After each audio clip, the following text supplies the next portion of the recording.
अस्सलाम वालेकुम student. Student हमारे पास एक्सरसाइज जो है 11 बी जो है, इसमें हमने इनलार्जमेंट के बारे में हम पढ़ेंगे कि फिगर ने जो है किस तरह इनलार्ज होना है। और लेकिन इससे पहले हमने ना दो चीज़ें जो इंपॉर्टेंट हैं, रेलेवेंट पॉइंट हैं, वो मैं आपको एक्सप्लेन कर देता हूँ, फिर हम आगे क्वेश्चन की तरफ चलते हैं। एक हम आपको पता होना चाहिए स्केल फैक्टर और दूसरा इन्वेरिएंट। ये दो पॉइंट बहुत इंपॉर्टेंट है, ऑब्जेक्टिव में भी आ सकते हैं और जब क्वेश्चन सॉल्व करते हैं तो उसमें भी हमें ये दो पॉइंट जो है बहुत अहम होते हैं। इन्हीं की बुनियाद पर हम बहुत सारा जो कैलकुलेशन है वो कर रहे होते हैं, यानी क्वेश्चन को सॉल्व कर रहे होते हैं। स्केल फैक्टर का मतलब ये है कि अगर फर्ज करें कि वो स्केल फैक्टर को मैं स्केल फैक्टर को एस और एफ अगर लिख दूं, अगर मेरे पास स्केल फैक्टर वो कहते हैं कि जी 2 है, तो स्केल फैक्टर 2 का क्या मतलब होगा या स्केल फैक्टर का क्या मतलब होगा। अब इसका मतलब ये है कि जितना ये स्केल दिया हुआ है, जैसे कि फ़र्ज़ करें मेरे पास ये एक लाइन है, ये 3 है, ठीक है? तो अब क्या है कि अगर 2 का मतलब है कि ये जितनी लाइन की लेंथ है, ये डबल हो जाएगी। यानी स्केल फैक्टर के ये जो फिगर है, उसने जो एनलार्ज होना है, यानी साइज़ में बड़ा होना है या छोटा होना है, ठीक है? तो उसका छोटा और बड़ा होने का क्या साइज़ होगा? यानी किस रेशो से कोई फिगर बढ़ेगी और किस रेशो से कोई फिगर छोटी होगी, उसको स्केल फैक्टर कहते हैं कि आपने कितनी लेंथ जो साइड्स हैं उनको बढ़ाना है, किस पॉइंट को या किस लेंथ को कितना बढ़ाना है, वो हमें स्केल फैक्टर बताता है कि फिगर के साइज में हमने कितना चेंज लाना है, उसे कितना बढ़ाना है, वो हमें स्केल फैक्टर बताता है। यानी स्केल फैक्टर की हेल्प से होता है। वो पॉजिटिव भी हो सकता है, वो नेगेटिव भी हो सकता है। यानी कोई फिगर जो है वो बड़ी भी हो सकती है, लार्ज भी हो सकती है और वो छोटी यानी रिड्यूस भी हो सकती है। बड़ी फिगर को छोटा भी हम चेंज करते हैं। इनवेरिएंट पॉइंट की बात करें तो इनवेरिएंट पॉइंट वो पॉइंट होता है जो तब चेंज नहीं होता, यानी इनलार्जमेंट में या समटाइम रोटेशन की जब हम बात करते हैं तो उसमें हमारे पास ये एक ऐसा पॉइंट होता है जो मूव नहीं करता। उसके एक किस्म का फोकस पॉइंट कह सकते हैं कि उस पर कोई भी चीज़ रोटेट करेगी या इनलार्ज होगी। फ़र्ज़ किया कि ये पॉइंट ए हमें क्या करूँगा, ये मेरा इनवेरिएंट है, तो इसका मतलब है कि ये पॉइंट तो अपनी जगह से नहीं हटेगा। हो सकता है जो सी है वो यहाँ पर आ जाए, ठीक है, और बी जो है वो यहाँ पर आ जाए, तो ये कुछ इस शेप की बन जाएगी, यूँ बन जाएगी शेप, यानी कि, और इसको हम ऐसे जोड़ देंगे तो ये हमारे पास यानी कि ऐसे हुआ और ये हमारे पास एक नई ट्रायंगल बन गई जो कि इनलार्ज होगी। ए बी सी से ए पी क्यू में जब चेंज होगी, ए पी क्यू में। तो अब आप देख सकते हैं कि जो बी था वो पी में चेंज हो गया, सी जो है वो क्यू में चेंज हो गया। तो सिर्फ ये वाली जो साइड है, यानी ये पॉइंट मूव हुआ और ये पॉइंट मूव हुआ, ये तो पॉइंट मूव ही नहीं हुआ। तो जो पॉइंट मूव नहीं हुआ वो पॉइंट क्या कहलाएगा, इनवेरिएंट। तो चलें, ये तो हमारे पास जो बेसिक कंसेप्ट था हमने उसको डिस्कस किया। अब हम चलते हैं क्वेश्चन की तरफ। अभी देखें क्वेश्चन नंबर जो 2 से हम स्टार्ट करने लगे लेक्चर। अब कह रहे हैं कि draw on graph paper the triangle ABC, कि एक आपने ट्राइंगल बनानी है एबीसी, कहाँ पर, ग्राफ पेपर के ऊपर, with vertices A B C, के उसके जो वर्टिसेस हैं ए बी सी, में आपको बताता हूँ वर्टिसेस भी क्या होते हैं। ए बी सी यानी उनमें ये वैल्यू होगी। फिर कह रहा है कि इनलार्ज एबीसी, ये जो ट्राइंगल आप इन 3 वर्टिसेस की हेल्प से बनाओगे उसको इनलार्ज करना है। कहाँ पे, with the origin as the point of enlargement. कह रहा है कि जो उसका ओरिजिन होगा ना, वो उसका पॉइंट ऑफ इनलार्जमेंट होगा। तो इसका मतलब है कि जो ओरिजिन होगा एक किस्म का इन्वेरिएंट होगा। दूसरा क्या है कि स्केल फैक्टर क्या है, 2 है। तो इसका मतलब ये हुआ कि अगर एक, अब ये 2 है तो जब इसका स्केल फैक्टर 2 है तो 2 2 ज़र 4 हो जाएगा। यानी ए जब ए बी सी, जब ए बी सी में चेंज होगी, यानी A dash B dash C dash आप कहेंगे हम उसे, उसमें तब्दील होगी, तो होगा ये कि ये जो 2 है ये 4 में चेंज हो जाएगा और 1 जो है वो 2 में चेंज होगा, यानी डबल डबल होता जाएगा। यानी जैसे 2 है तो ये 4 में हो जाएगा, 5 है तो 10 में हो जाएगा, 4 है तो ये 8 में हो जाएगा, 2 है तो ये 4 में चेंज हो जाएगा। तो स्केल फैक्टर का ये मतलब है कि वो डबल हमने करना है। तो अभी क्योंकि जो ए बी सी है वो मैंने ड्रा की हुई है, वो मैं आपको बताता हूँ, क्योंकि इसी को मैंने इनलार्ज करना है, तो काट यानी कि टाइम बचाने के लिए ये मैंने बनाई है, और मैं कैसे बनाई ये भी मैं आपको बताता हूँ। दूसरी में, आप जैसे मैं बता रहा था कि भाई मैं आपको बताऊंगा कि स्केल फैक्टर किस बला का नाम है। ये देखिए ना, क्या है, स्केल फैक्टर 2 की बात कर रहे हैं ना, तो ये तो बाद में, पहले हम इसको बना लेना। सॉरी, वर्टिस पहले मैं बताऊंगा आपको वर्टिसेस क्या होते हैं। ये देखिए, ये वर्टिस ये पॉइंट होता है, यानी ये एक लाइन इधर से आई और इधर से आई, जिस जगह ये दोनों ने मुंह जोड़ा ना, यानी जुड़ी हुई हैं, ये क्या होता है, वर्टिक्स होता है। सिंगुलर VERTEX होता है और डबल वर्टिसेस होता है। तो ये एक वर्टेक्स, ये एक वर्टेक्स और ये एक वर्टेक्स है, 3 वर्टेक्स है। अब देखो, पहला जो है उसने दे दिया था 2 और 1। पहली जो वैल्यू होती है जो x की होती है और दूसरी क्या होती है, y की होती है। तो अब आप देख सकते हैं कि, अच्छा, इसमें पहले मैं बताना भूल गया कि इसमें ना स्केल आपने बनाना है। ये देखो, आपकी x एक्सिस होता है और ये आपका क्या होता है, y एक्सिस होता है। तो ये देखिए, मैं पूरा पेज आपको दिखाता हूँ।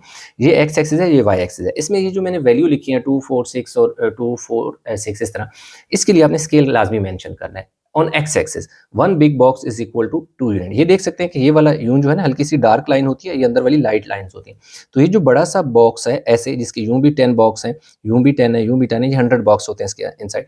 इसको मैंने क्या कहा है, 2 यूनिट कहा है ऑन एक्स एक्सिस। इसी तरह ऑन वाई एक्सिस की बात करूं तो 1 बिग बॉक्स को भी मैंने 2 यूनिट कहा है, यानी इस तरफ को भी मैंने 2 कहा है, इस तरफ को भी मैंने 2 कहा है। तो इस तरह मेरा स्केल दोनों में बराबर है। या आप यूं भी लिख सकते थे कि on X axis 5 small box is equal to 1 unit भी आप लिख सकते हैं, कि यानी कि 5 बॉक्सेस को हम 1 कहेंगे, अगले 5 को 2 कहेंगे। तो मतलब आप किसी तरह भी स्केल लिख सकते हैं, उसका कोई इतना इशू नहीं है।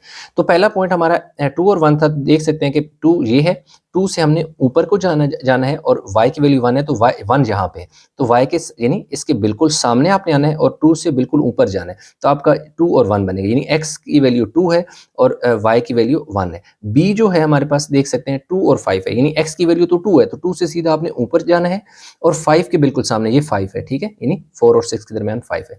तो यानी 2 से बिल्कुल ऊपर जाना है और जो लाइन 5 से आ रही है, जिस जगह ये कट कर रहे हैं दोनों, ये हमारे पास क्या है, पॉइंट बी है। सी की बात करें तो ये देख सकते हैं 4 और 2 है, तो ये देखें 4 और 2 है, तो इसका मतलब x की वैल्यू 4 है, तो 4 से आपने बिल्कुल ऊपर की जानिब जाना है और 2 के बिल्कुल सामने, यानी जहाँ से 2 वाली लाइन आ रही है और जो 4 वाली लाइन आ रही है, जिस जगह एक दूसरे को कट कर रहे हैं, वो आपका पॉइंट 4 है। तो ये तो आपने फिर पॉइंट ड्रा करके इन सारों को आपस में मैच करना है, तो आपके पास ए बी सी क्या बन जाएगी, ट्राइंगल बन जाएगी। अब बारी आती है इनलार्जमेंट।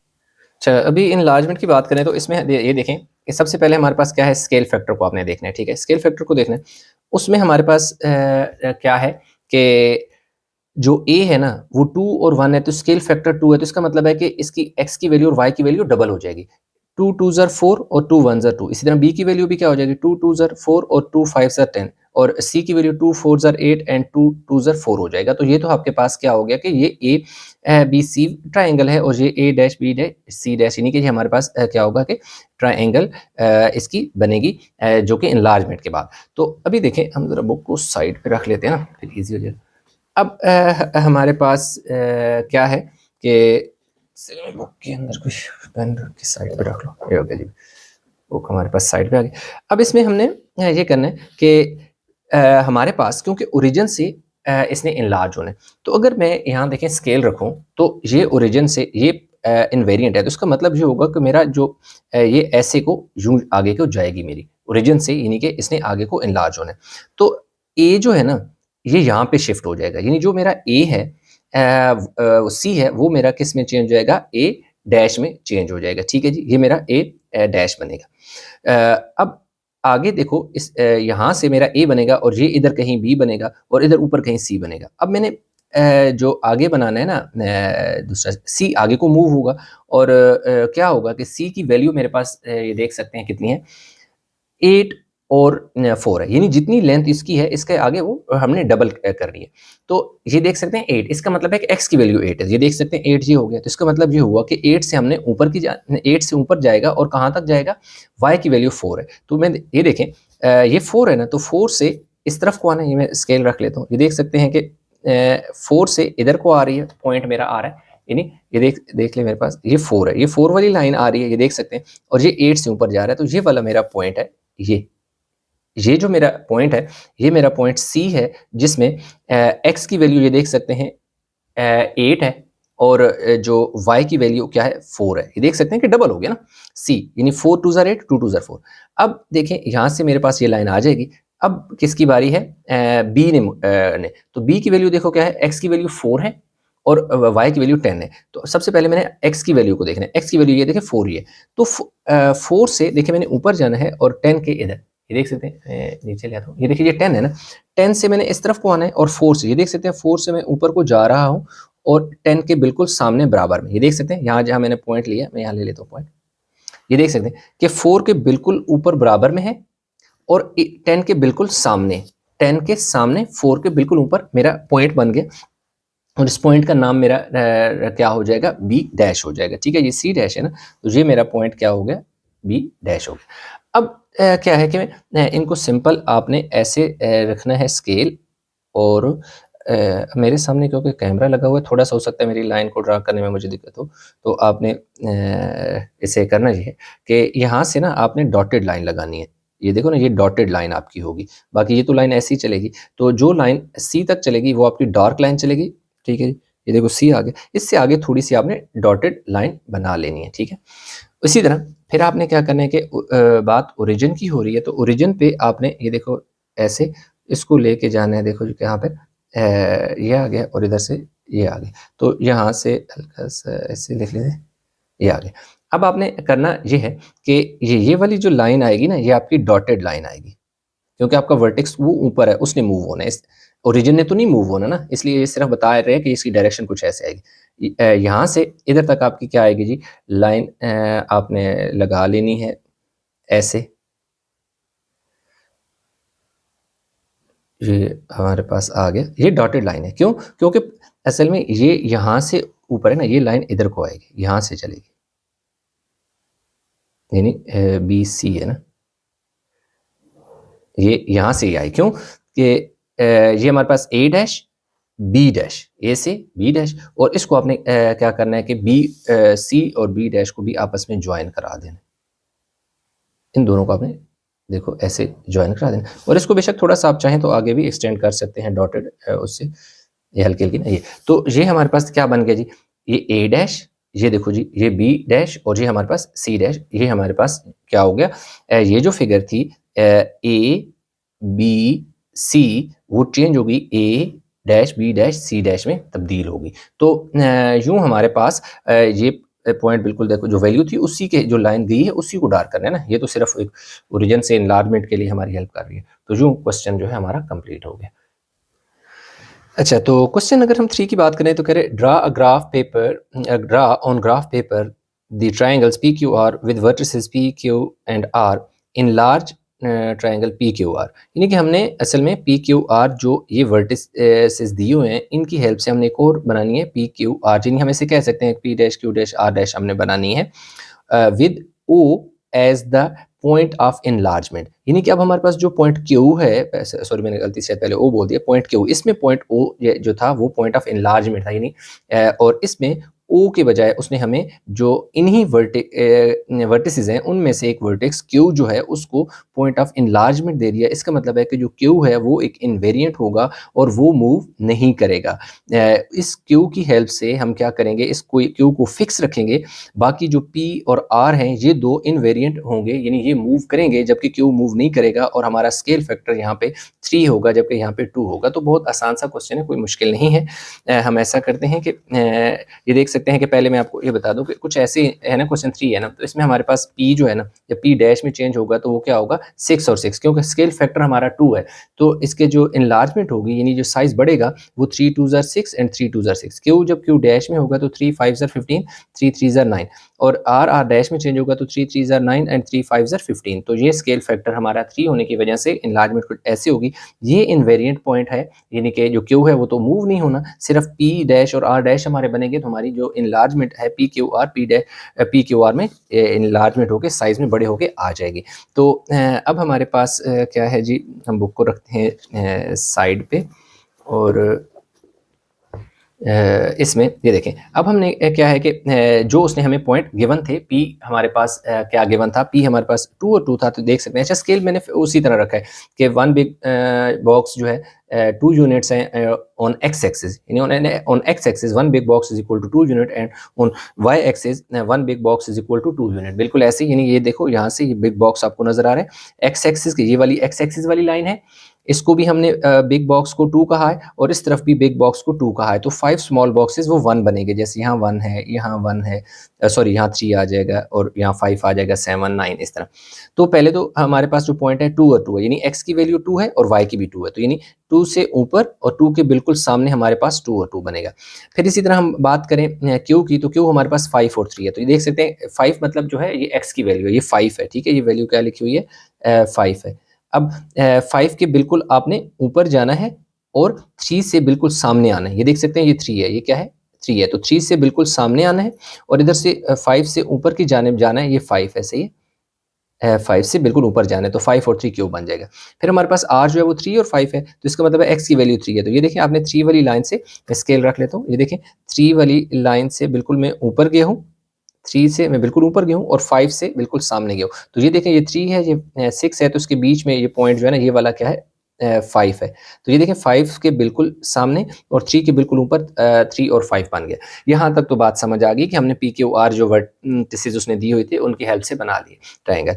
अब हमने क्या करना है, इसको इनलार्ज करना है, लेकिन क्यू जो है वो इनवेरिएंट है। इनवेरिएंट वो पॉइंट होता है जो चेंज नहीं होता, वो फिक्स अपनी पोजीशन पे रहता है। तो इसने आर, पी और आर ने चेंज होना, इसका मतलब है पी कहीं आगे की जानिब जाएगा। तो अब हमने क्या करना है कि देखना है कि यहाँ से नीचे ये पी का कैसे मूव करेगा। तो इसकी बहुत आसान तरीका है, आपने जिस पॉइंट पर क्यू है उसके आगे मूव करना है और पी के बिल्कुल सामने पहले देखना है। यहाँ से जब मैं मूव करूँ तो मेरा ये वाला यहाँ से बिल्कुल नीचे की जाने। तो अब यहाँ देखें, यहाँ से यहाँ तक देखें, ये देखें 0.5 पे था, जब यहाँ से यहाँ मैं आऊँ 4 तो 1 यूनिट हो गया।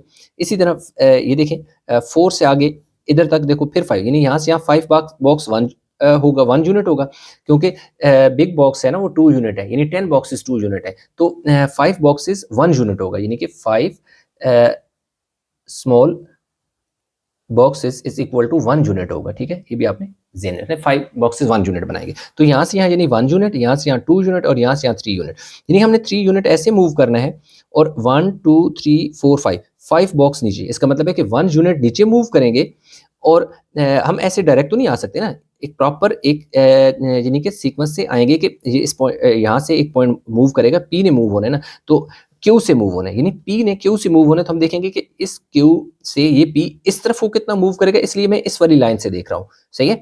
और अगर इस तरफ कितना मूव करेगा और नीचे की जानिब कितना मूव करेगा, मैंने इस चीज़ को देखना है, इसलिए मैं यहाँ से इधर मूव कर रहा हूँ। तो यहाँ से 1 यूनिट 2 यूनिट 3 यूनिट इस तरफ हो गया और 1 यूनिट नीचे आया। तो अब आप देखें कि अगर आपके पास 3 यूनिट इस तरफ को मूव होता है और 1 यूनिट इस तरफ मूव होता है ना, तो यानी कि 3 × 1 की बात हो रही है ना, 3 × 1। तो अब आपका स्केल फैक्टर क्या है, आपका स्केल फैक्टर है जो है स्केल फैक्टर है आपका 3। तो अब इसी को जब ये चेंज होगा तो 3 3 ज़ा 9 और 3 1 ज़ा 3। तो इसका मतलब है कि जो हमारे पास ये पॉइंट है, ये पी यहाँ से पी डैश में चेंज होगा और उसके ये दो नई डायमेंशन होंगे, 9 और कितना 3। तो अब देखें हमने यहाँ से 9 यूनिट ऐसे मूव करना है। तो यहाँ से यहाँ तक 1 unit 2 unit 3 unit 4 unit 5 unit 6 unit 7 unit 8 unit 9 unit, यानी कि यहाँ 9 यूनिट आ जाएंगे। ठीक है, तो यहाँ पे टोटल आप देख सकते हैं कि 5 बॉक्सेस को 1 यूनिट का है, तो अगले 5 को 2, अगले 5 को 3, अगले 5 को 4, अगले 5 को 6, अगले 5 को 7, नेक्स्ट 5 को 8, नेक्स्ट 5 को सॉरी शायद भूल गया 1 2 3 4 5 6 7 8 9, यानी 5 बॉक्सेस हमने इस तरफ को मूव किया। तो टोटल जो है यहाँ पे आ जाएगा। और दूसरा हमारा 9 तो देखो ना आ गया ना 9। अब इससे नीचे की जाने हमने कितना मूव करना है, 3 1 ज़र 3 यूनिट हमने नीचे मूव करना है। तो पहला ये यहाँ से देखें, यहाँ से इधर देखें तो 5 बॉक्सेस हैं, जो 5 बॉक्सेस हैं 1 यूनिट, फिर नेक्स्ट 5 यूनिट कितने हो जाएंगे 2 यूनिट और नेक्स्ट 5 बॉक्सेस 3 यूनिट। तो ये हमारे पास एक पॉइंट आएगा जो कि पी से आप कह सकते हैं कि ये आपका पी डैश है। तो 3 यूनिट आप सोच लोगे कि 3 1 ज़र 3, तो ये देखें एक 5 बॉक्सेस 1 यूनिट के इक्वल हैं, तो ये देखो ये 1 यूनिट हो गया। फिर नेक्स्ट 5 किसके हैं 1 यूनिट के, तो यहाँ से यहाँ 1, यहाँ से यहाँ 2 और यहाँ से यहाँ 3। तो इसलिए हमने यूँ 3 यूनिट नीचे आए और 9 यूनिट ऐसे मूव किया, तो हमारे पास हमें एक पॉइंट मिल गया पी डैश। अब बारी है आर की। अब आर को भी ऐसे ही देखना है, ये देखो यहाँ से यहाँ हम मूव किए 1 यूनिट और यहाँ से यहाँ हमने मूव किया तो 2 यूनिट हम मूव किए, क्योंकि 2 यूनिट के बिल्कुल सर के ऊपर आर खड़ा है। इसी तरह ऊपर की जानिब कितने यूनिट जाएंगे, 1, यानी 1 2 3 4 5, तो 1 यूनिट हो गया। 1 2 3 4 5 देखो 2 यूनिट हो गए। तो 2 यूनिट हमने इधर को मूव किया और 2 यूनिट हमने क्या किया इस जानिब मूव किया। अगर हमने इधर को मूव कर दिया तो हमारे पास जो क्या है आर है उसको हमने क्या करना है कि आगे ड्रा करना है, तो उसको भी हम ड्रा करें। इसी तरह जैसे हमने देखो 1 2 3 था, 3 और नीचे की जानिब क्या था 1 था, तो हमने देखे यहाँ 1 2 3 और नीचे की जानिब 1, तो 3 × 1 था पी की है, इसलिए हमने क्या किया था स्केल फैक्टर से 3 3 ज़ा 9 और 3 1 ज़ा 3 किया था। इस जाने मूव करें तो 1 2 यानी कि 2 है और ऊपर की जाने 1 2 2 है। तो अब इसको हम अगर मल्टीप्लाई करें, स्केल फैक्टर 3 है तो 3 2 ज़ा 6 3 2 ज़ा 6। इसका मतलब ये हुआ कि दोनों जाने मूवमेंट 6 यूनिट की होगी।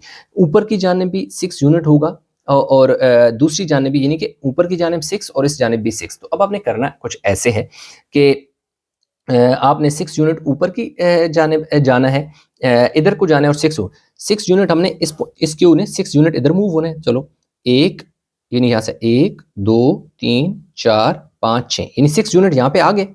अब 6 यूनिट ऊपर भी जाने, तो ये देखिए 1, फिर देखो ये 5 के अगला 2, फिर 5 के बाद देखो 3, फिर अगला 5 जो है 4, अगला 5 6, यहाँ तक हमारे पास यानी कि एक से 1 2 3 4 5 और लाइक ये देखो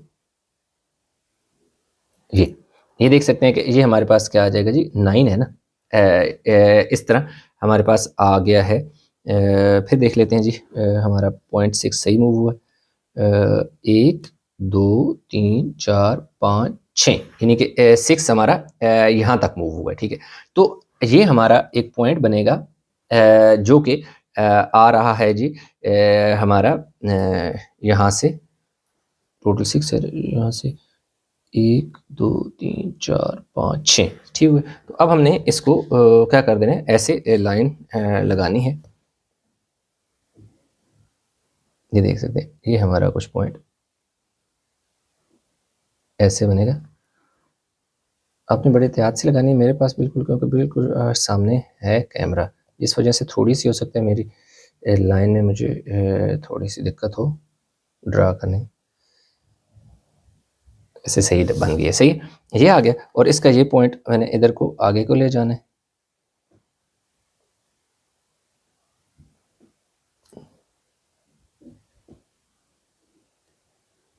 ये डॉटेड बनानी है और यहाँ से इसको इसके साथ मैच कर देना है, ठीक है। तो ये हमारे पास ये क्या था जी, ये हमारा आ जाएगा जी आर डैश आ जाएगा। ये वाला पॉइंट जो है मेरा आर डैश आ गया। अब आपने क्या करना है कि इन दोनों पॉइंट को ज्वाइन कर देना है। ये दोनों पॉइंट हमारे ऐसे ज्वाइन हो जाएंगे। तो यूं हमारे पास पी क्यू आर जो है ये एक नई ट्रायंगल बनी। और आर देखो मैंने बताया कि आपने हमेशा ये देखना होता है कि ये पॉइंट कितना मूव करेगा। क्यू देखो इस स्टेप में देखो क्यू से आप यानी इधर कितना होगा और ऊपर की जानिब कितना होगा। तो इधर देखो हमारे पास 2 यूनिट बन रहे थे और 2 ही यूनिट ऊपर जब हम चलते थे, 2 यूनिट ऐसे चलते हैं, 2 यूनिट ऊपर चलते हैं तो हमें क्या मिलता है आर। तो इसका मतलब है हमारा 2 × 2 हमारा जो मूवमेंट आ रही है इसमें इसमें। तो अब ये जो मूवमेंट है इसने स्केल फैक्टर से मल्टीप्लाई होकर का आपको एग्जैक्ट पॉइंट दे देने। तो 3 2 6 3 2 6, तो आपने फिर क्या किया कि इस ओरिजिन से जो पॉइंट इनवेरिएंट है that is Q is invariant, क्योंकि क्यू तो मूव ही नहीं हुआ। तो इसलिए आपने 6 स्टेप आपने हम इधर को आए और 6 स्टेप भी हम ऊपर को आए, यानी कि 6 का मतलब है कि 5 का एक यूनिट है। तो 5 का देखें 5 बॉक्सेस का एक यूनिट, 5 बॉक्सेस का 2 यूनिट, 5 नेक्स्ट 5 के 3 यूनिट, नेक्स्ट 5 के 4 यूनिट, नेक्स्ट 5 के 5 यूनिट और नेक्स्ट 5 के 6 यूनिट। इस तरह मूव हो गए। बस इतना सा सवाल था, सवाल कंप्लीट हो गया। अच्छा स्टूडेंट, क्वेश्चन नंबर अगर हम 4 की बात करें तो क्वेश्चन नंबर जो 4 है उसमें कह रहा है कि draw N on graph paper the equilateral P Q quadrilateral P Q R S, यानी 4 साइड फिगर है। पहले तो हमने वो ट्राइंगल बना रहे थे ना, अब क्वाड्रिलेटर यानी 4 साइड फिगर है with vertices P Q R S. यानी कि पहले तो हमने ग्राफ पर बनाना है पी क्यू आर एस इन वर्टिसेस के हेल्प से। ये मैं आपको बता देता हूँ, ये मैंने ड्रा किया हुआ है, मैं साथ साथ आपको एक्सप्लेन भी करता जाता हूँ ताकि सारा कुछ इजी हो जाए। अब ये यहाँ जी, अब देखें इसमें P2 × 2 है, तो आप देख सकते हैं कि ये 2 है और इधर से 2 है। अगेन से मेरा स्केल फैक्टर वही होगा जैसे मैंने पहले बताया कि जो स्केल फैक्टर के लिए आपने लिखना है कि जो 1 बिग बॉक्स ऑन एक्सिस, ये एक्स एक्सिस है ना, तो 1 big box is equal to 2 unit on X axis and 1 big box on Y axis. ये आपके पास वाई एक्सिस की लाइन है। तो इसको आपने क्या कहा है कि जो 1 बिग बॉक्स है 2 होगा वाई एक्सिस के ऊपर और एक्स एक्सिस के ऊपर भी क्या होगा 2 ही होगा, सही है। तो ये तो बात होगी कि हमारे पास ये देखें पॉइंट 2 और 2 हो गया। फिर देखें दूसरा क्या है जी 7 और 2 है, तो x की वैल्यू 7, तो ये देखें 6 और 8 के दरमियान में 7 है और y की वैल्यू क्या है 2 है, तो इसलिए 7 से बिल्कुल ऊपर और 2 के बिल्कुल सामने, तो ये 7 और 2 है हमारे पास, ये 7 और 2 है। इसी तरह अगर हम r की बात करें तो ये देख सकते हैं 6 और 6 है, 6 और 6 है, तो देख सकते हैं कि 6 से आपने ऊपर जाना है और 6 से बिल्कुल सामने आना है, यानी x की वैल्यू आपके पास 6 है और y की भी 6 है, तो ये पॉइंट बन गया। लास्ट पॉइंट जो है s है वो दैट इज 4 एंड 6, यानी x की वैल्यू आपके पास 4 है तो 4 से आपने ऊपर जाना है और 6 के बिल्कुल सामने आना है। ये तो हमारे पास यहाँ तक क्वेश्चन आपका डॉट जहाँ लगा हुआ है वो कंप्लीट हो जाता है, जिसमें वो क्या कह रहे हैं कि draw on graph paper the coordinator P Q R S with vertices P Q R and P Q R S, यानी draw on graph paper coordinator P Q R S with this vertices. आगे क्या कहता है, enlarge P Q R S, भाई ये जो P Q R S है इसको बड़ा करना है, as the centre of enlarge ई as the centre of enlarge. अब देखिए इन पॉइंट को उसने क्या किया है कि इनवेरिएंट नहीं रखा, जबकि पहले में वो कोई ना कोई पॉइंट इनवेरिएंट रख देता, यानी वो पॉइंट मूव नहीं करता था। अब उसने पॉइंट जो इनवेरिएंट रखा है वो क्या है, 4 है, यानी इनवेरिएंट वो पॉइंट ई होगा, यानी वो इनवेरिएंट वो पॉइंट होता है जिसने मूव नहीं होना। तो देखो ई एज इनवेरिएंट पॉइंट है जो कि 4 और 4 है, तो ये देख सकते हैं कि मैंने ई इसके बीच में बनाया है। कैसे, क्यों, क्योंकि 4 से बिल्कुल ऊपर और 4 के सामने, यानी एक्स की वैल्यू भी मेरे पास 4 है और वाई की वैल्यू भी मेरे पास 4 है। तो ये चीज़ होगी। और कह रहे हैं कि जो हमारा इनलार्जमेंट का स्केल फैक्टर होगा 1.5 होगा, यानी कि 1/2 होगा, यानी 1.5 होगा। तो अब हमने क्वेश्चन, आई होप कि आपको समझ आ गया होगा। अब मैं बुक को रखता हूँ साइड पे और मैं आगे इसको कि जो इनलार्जमेंट है वो करके आपको बताता हूँ। अच्छा, अब हमारे पास क्या है कि पॉइंट जो है ना, पॉइंट हमारे पास है जी ई से हमने पॉइंट पी को मूव कराना है। तो अब आपने करना चाहिए कि ई से नीचे आपने आना है। अब याद रखिएगा कि आपका जो 1 जो है, मैं लिख देता हूँ स्केल, चलें यहाँ पे मेंशन कर देता हूँ। स्केल क्या होगा ऑन एक्स एक्सिस। अगर एक्स एक्सिस की बात करूँ तो उसमें मेरे पास क्या आ जाएगा, 5 स्मॉल, चलें इस तरह भी मैं आपको लिख के बता देता हूँ। 5 small boxes is equal to 1 unit. और अगर वाई एक्सिस की बात करूं तो उसमें भी वाई एक्सिस में भी मेरे पास क्या होगा, 5 small boxes is equal to 1 unit, यानी वो भी 1 यूनिट ही आएंगे 5 स्मॉल बॉक्सेस में 1 यूनिट। जैसे ये देख सकते हैं ना, ये 10 बॉक्स है, 1 बिग बॉक्स मेरे पास 2 यूनिट है, तो स्मॉल बॉक्सेस 1 2 3 4 5, यानी ये 1 है। इसी तरह 1 2 3 4 5 ये भी क्या है, 1 यूनिट है। तो अब आप देखें कि जब आप ई से इस लाइन की तरफ आते हैं ना, इधर ई से आप नीचे आते हैं, तो यानी कि एक देखो 1 2 3 4 5, यानी 1 यूनिट यहाँ तक हो गया। फिर अगेन 1 2 3 4 5, 2 यूनिट यहाँ पे हो गए। अब 2 यूनिट आपने नीचे आना है और इधर से आपने इस तरफ मूव करना है। तो मतलब ये है कि ये जो पॉइंट है नीचे की जानिब कितना मूव करेगा और इस तरफ को कितना मूव करेगा, हमने इस चीज़ को लोकेट करना है ना, कि इस पॉइंट ने इधर कहीं नीचे आना है, तो नीचे की जानिब कितना मूव करेगा। तो इसलिए 2 यूनिट इधर मूव कर रहा है और 2 यूनिट इधर को क्या हो रहा है, मूव कर रहा है। अब आपने क्या करना है कि स्केल फैक्टर आपने देखना है। जब ये चीज़ें आप हो जाते हैं, तो ये देखिए मैंने लिख दिया कि मेरे पास 2 यूनिट नीचे की जानिब है, 2 यूनिट यानी कि राइट से लेफ्ट की तरफ मूव कर रहा है, तो 2 2 है।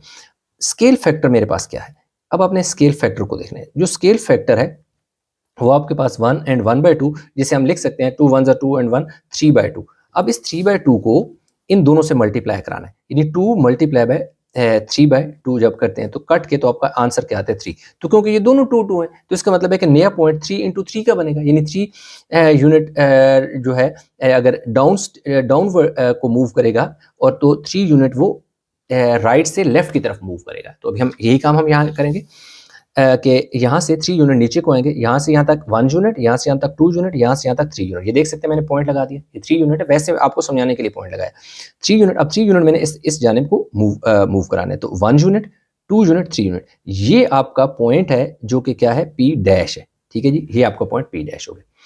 अब हमने क्या करना है कि क्यू को मूव कराना है, तो इसी तरह आपने नीचे की जानिब आना है, तो नीचे की जानिब 1 2, यानी इस जानिब आपके पास 2 यूनिट है, ये देख सकते हैं कि क्यू को मैंने क्या लिखते हैं, 2 यूनिट। अब इस जानिब देखें 1 2 और 3, इस जानिब हमारे पास क्या है, 3 है।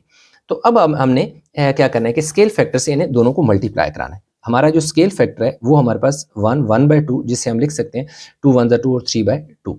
अब आपने एक दफ़ा 2 को मल्टीप्लाई कराना है। अगर मैं 3/2 को मल्टीप्लाई कराऊँ इस 2 से, तो मेरा जो आंसर सॉरी ये तो 3 ही कटेगा, ये 2 2 से कटेगा, तो मेरा आंसर क्या आएगा, 3। तो देख सकते हैं कि मेरा ये मैं 3 लिख देता हूँ, ये देखिए पॉइंट 3 आ गया, जो आ गया जी 3। इसका मतलब है कि किस तरफ को मूव होना है, नीचे की जाने।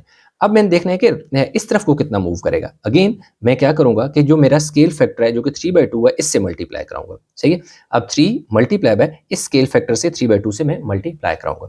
अब यूँ तो नहीं करता जैसे यहाँ से ये कट गया था, 2 2 से कट गया था, तो अब 3 नहीं कटता, तो इसलिए क्या होगा, 3 3 ज़र क्या हो जाएगा 9/2, जिसको हम सिंप्लीफाई करें तो हमारे पास 4 1/2 आता है, या आप इसको लिख सकते हैं 4.5। तो इसका मतलब है कि हमने इस जानिब जो मूव करेगा पॉइंट क्यू, वो डाउनवर्ड जो है 3 यूनिट मूव करेगा, और लेफ्ट से राइट की तरफ 4.5 यूनिट मूव करेगा। तो अब हम देख सकते हैं जी, पहला हमने क्या करना है कि नीचे की जानिब देख सकते हैं कि हमने कितना मूव कराना है, इसे 3 यूनिट मूव कराना है। तो नीचे की जानिब यानी यहाँ से यहाँ तक 1 यूनिट, यहाँ से यहाँ तक 2 यूनिट, यहाँ से यहाँ तक 3 यूनिट, और इस जानिब 4.5 है ना, तो ये देखें 5 बॉक्सेस के बाद 1 यूनिट, नेक्स्ट 5 के बाद 2 यूनिट, नेक्स्ट जो 5 है 3 यूनिट, यहाँ तक क्या हो गया 4 यूनिट, और अब देखो यहाँ से यहाँ 5 यूनिट है, जो कि टोटल देख सकते हैं कि 1 2 3 4 5 बॉक्सेस हैं।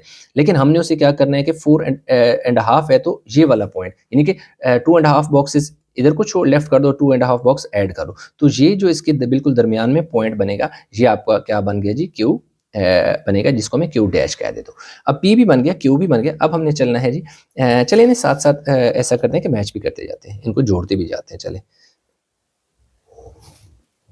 ये देखें ये बन गया।